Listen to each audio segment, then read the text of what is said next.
Hi guys, market മേഷോൻ്റെ പുതിയൊരു daily market pulse വീഡിയോയിലേക്ക് എല്ലാവർക്കും സ്വാഗതം. ഇന്നത്തെ ഡേറ്റ് ജൂലൈ 31, 2026. സോ ഇന്നത്തെ പോലെ തന്നെ നമുക്ക് നമ്മുടെ ഗിഫ്റ്റ് നിഫ്റ്റിയിൽ നിന്ന് നമ്മുടെ അനാലിസിസ് തുടങ്ങാം. ഗിഫ്റ്റ് നിഫ്റ്റി ഒരു ഗ്യാപ്പ് അപ്പ് ഓപ്പണിംഗ് ആണ് നമുക്ക് തന്നിരിക്കുന്നത്. ഓൾറെഡി ഈ ഒരു റെസിസ്റ്റൻസ് ലെവലും ഈ ഒരു സപ്പോർട്ട് ലെവലും നമ്മൾ വരച്ച് വെച്ചിട്ടുള്ളതാണ്. ഈ ഒരു സപ്പോർട്ട് ലെവൽ വന്നിട്ട് ഓൾമോസ്റ്റ് അതിനെ ബ്രേക്ക് ചെയ്ത് ഒരു ഷെയ്ക്ക് ഔട്ട് പോലെ തന്നിട്ട് വീണ്ടും മുകളിലേക്കൊരു മൂവ് ഗിഫ്റ്റ് നിഫ്റ്റി തന്നിട്ടുണ്ട്. സോ സെയിം സിനാരിയോ തന്നെയാണ് നിഫ്റ്റിയിലും. സോ ഗിഫ്റ്റ് നിഫ്റ്റി ഇന്നത്തെ ദിവസം ഒരു ഗ്യാപ്പ് അപ്പ് ഓപ്പണിംഗ് ആണ്, 0.22% അപ്പാണ്. അതുകൊണ്ട് തന്നെ നിഫ്റ്റിയിലും അങ്ങനത്തെ ഒരു പ്രൈസ് ആക്ഷൻ നമുക്ക് കാണാമെന്നാണ് ഞാൻ വിചാരിക്കുന്നത്.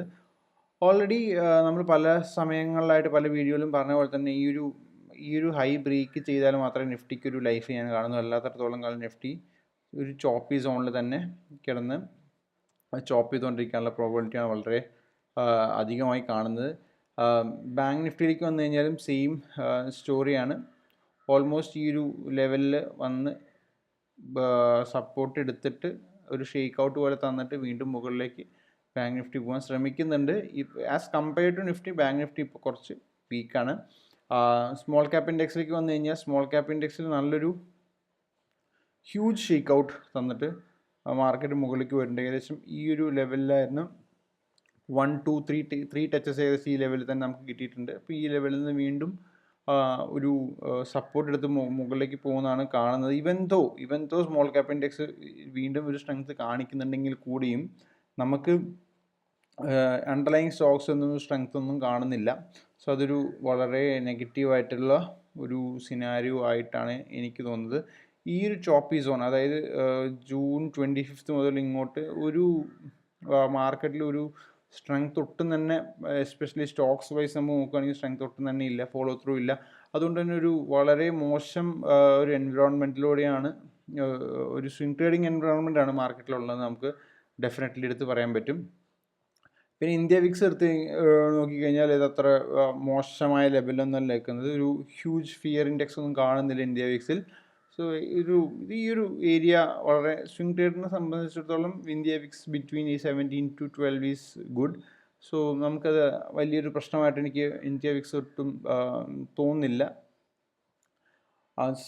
ബ്രെഡ്ത്ത് അനാലിസിസിലേക്ക് വന്നു കഴിഞ്ഞാൽ stocks about 20 period moving average നോക്കിക്കഴിഞ്ഞാൽ ഒരു ഡൗൺ ട്രെൻഡിലേക്കാണ് പോകുന്നത്. ഈ ഒരു ഹൈ ഏപ്രിൽ 15 ശേഷം പിന്നെ നമുക്ക് വീണ്ടും ഈ ഒരു ഹൈസിലേക്കൊന്നും ഒരു 90%, 80% ലെവലിലേക്ക് എത്താൻ പറ്റില്ല. അത് തന്നെയാണ് നമ്മൾ അണ്ടർലൈങ് സ്റ്റോക്സിലും കാണുന്ന ഒരു ചോപ്പിനെസ് ആണ് ടോട്ടൽ മാർക്കറ്റിലുള്ളത്. ഒരു ദിവസം അപ്പ്, വേറെ ദിവസം ഡൗൺ, ഒരു ദിവസം അപ്പ്, ഒരു ദിവസം ഡൗൺ, അങ്ങനെയാണ്. അല്ലാതെ സ്ട്രെയിറ്റ് അപ്പ് മൂവ് അല്ലെങ്കിൽ സ്ട്രെയിറ്റ് ഡൗൺ മൂവ് നമുക്ക് മാർക്കറ്റിൽ കാണുന്നില്ല. പിന്നെ ഷോർട്ട് ടേം ട്രെൻഡ് നോക്കിയാൽ ആ ചോപ്പിനെസ് നമുക്കിവിടെ കാണാൻ പറ്റും. ഒട്ടും ഒരു ട്രെൻഡി ആയിട്ട് ഉള്ള മാർക്കറ്റല്ല നമുക്കുള്ളത്. ട്രെൻഡ് എന്ന സംഭവം തന്നെ ഇല്ലാതായിരിക്കുകയാണ്. ഫുൾ ടൈം ചോപ്പാണ് നടന്നുകൊണ്ടിരിക്കുന്നത്. ഏകദേശം ഈ ഒരു സമയത്ത് കണ്ടോ, ഫെബ്രുവരി 16 മാർച്ച് 30 ഇടയിലൊരു ചോപ്പി സോൺ. ഈ ഒരു സോൺ ഓൾമോസ്റ്റ് സെയിം സിനാരിയോ ആണ് ഇവിടെയും സംഭവിച്ചുകൊണ്ടിരിക്കുന്നത്. ഇത് നമുക്കൊരു നല്ല strong move to the down side വരണം, എന്നാൽ പിന്നെ കുറേ ഓവർസോൾഡ് ഏരിയാസ് എന്നുള്ള ബൗൺസ് മാർക്കറ്റിൽ കിട്ടും. അല്ലാന്നുണ്ടെങ്കിൽ സ്ട്രോങ് മൂവ് അപ്സൈഡ് വേണം. സോ ദാറ്റ് നമുക്ക് ഒരുപാട് നല്ല ട്രേഡിംഗ് ഓപ്പർച്യൂണിറ്റീസ് കിട്ടും. പക്ഷേ ഈ ഒരു ലെവലിൽ തന്നെ മാർക്കറ്റ് ഇങ്ങനെ കൺസോളിഡേറ്റ് ചെയ്ത് ബൗൺസ് ചെയ്ത് ചോപ്പ് ചെയ്യുന്നത് ഒരു സ്വിംഗ് ട്രേഡറിനെ സംബന്ധിച്ചോളം വളരെ അധികം ബുദ്ധിമുട്ടുള്ളൊരു എൻവിറോൺമെൻ്റ് ആണ്. Stocks about 200 period moving average ഈ ലെവലിൽ കൺസോളിഡേറ്റ് ചെയ്യുന്നത് അറ്റ്ലീസ്റ്റ് 15ക്ക് മുകളിലാണ് നമുക്ക് സമാധാനിക്കാം. 52 വീക്ക് ലോ ഹൈയും അതുപോലെ തന്നെ പോസിറ്റീവാണ്. പക്ഷേ ഒരു എക്സ്പാൻഷൻ നമുക്ക് അവിടെയും കാണാൻ പറ്റുന്നില്ല. മാർക്കറ്റ് ബ്രെഡ്ത്ത് നോക്കിയാലും വളരെ വീക്കാണ്. മാർക്കറ്റ് ബ്രെഡ്ത്ത് അത്ര സ്ട്രോങ് ആയിട്ടുള്ള നമ്പേഴ്സ് ഒന്നുമല്ല ഇവിടെ കാണുന്നത് നമ്മൾ. സോ ടോട്ടലി നമ്മൾ മാർക്കറ്റിനെ എടുത്ത് നോക്കുകയാണെങ്കിൽ ഒരു നെഗറ്റീവ് സെൻറ്റിമെൻറ്റ് തന്നെയാണ് മാർക്കറ്റിൽ കാണുന്നത്. ഞാൻ ഇവിടെ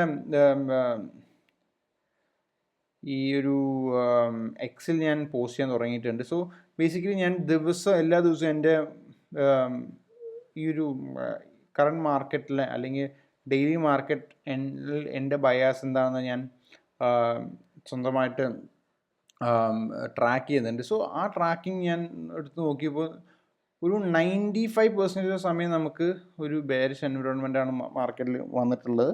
സോ അത് അത്ര നല്ലൊരു സിനാരിയോ ആയിട്ട് എനിക്ക് തോന്നുന്നില്ല കറൻ്റ്ലി. പിന്നെ ഒബ്വിയസ്ലി നമ്മളൊരു മാർക്കറ്റ് സൈക്കിളൊക്കെ വെച്ച് നോക്കുകയാണെങ്കിലും സീസണാലിറ്റി വെച്ച് നോക്കുകയാണെങ്കിലും ഒരു ജൂലൈ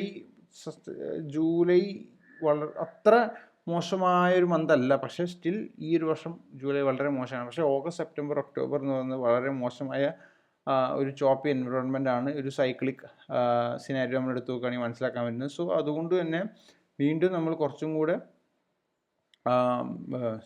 ശ്രദ്ധിക്കണം, അല്ലെങ്കിൽ മാർക്കറ്റിൽ കുറച്ചും കൂടെ കോഷ്യസ് ആയിരിക്കുന്ന സമയം കൂടുതലാണ്. നമ്മൾ ഒരു ഫോമോ കൊണ്ട് ഓവർ ട്രേഡ് ഒക്കെ ചെയ്ത് കഴിഞ്ഞാൽ മേ ബി നമുക്ക് കുറച്ചും കൂടെ മോശമായ രീതിയിൽ നമ്മളെ അത് ബാധിക്കാനുള്ള പ്രോബബിലിറ്റി വളരെ കൂടുതലാണ്. സോ കുറച്ചും കൂടെ എനിക്ക് തോന്നുന്നു വളരെയധികം ക്ഷമ കാണിക്കേണ്ട സമയമാണ് ഇപ്പോൾ.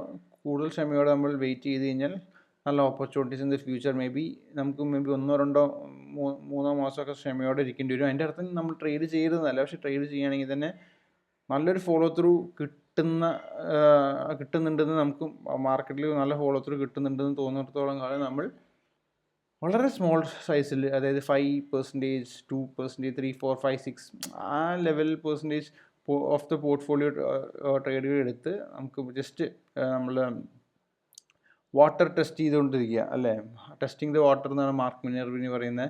അതായത് ചെറിയ പൊസിഷൻ എടുത്തിട്ട് നമ്മൾ ആ പൊസിഷൻ എങ്ങനെ വർക്ക് ചെയ്യുന്നു എന്നൊക്കെ ഒന്ന് നോക്കി മനസ്സിലാക്കി നിൽക്കുക. പിന്നെ നല്ലൊരു സ്ട്രോങ് മാർക്കറ്റ് വരുമ്പോൾ ആ സമയത്ത് നമുക്ക് കൂടുതൽ ട്രേഡ് ചെയ്ത് നമ്മൾ കൂടുതൽ പൈസ ഉണ്ടാക്കാൻ ശ്രമിക്കുക. So that is all for today. എനിക്ക് തോന്നുന്നു നിങ്ങൾക്ക് ഒരു ബയാസ്, ഈ മാർക്കറ്റിലെ ഒരു ബയാസ് മനസ്സിലായി, അറ്റ്ലീസ്റ്റ് എൻ്റെ ഒരു ബയാസ് നിങ്ങൾക്ക് മനസ്സിലായി ഞാൻ വിചാരിക്കുന്നു. So thank you for watching. Have A nice day.